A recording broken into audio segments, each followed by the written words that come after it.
సూర్యాపేట కోదాడ మండలం నల్లబండగూడెంలో బీజేపీ జెండాను ఆ పార్టీ రాష్ట్ర అధ్యక్షుడు రామచంద్రరావు ఆవిష్కరించారు. రామచంద్రరావు స్వగ్రామమైన నల్లబండగూడెంలో పార్టీ శ్రేణులు, అభిమానులు, సన్నిహితులు సాదర స్వాగతం పలికారు.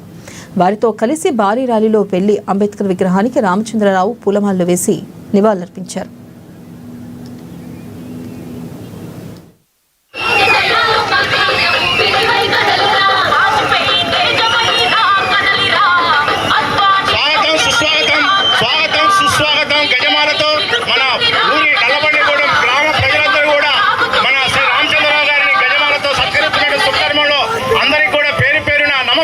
తెలియజేస్తున్నాం.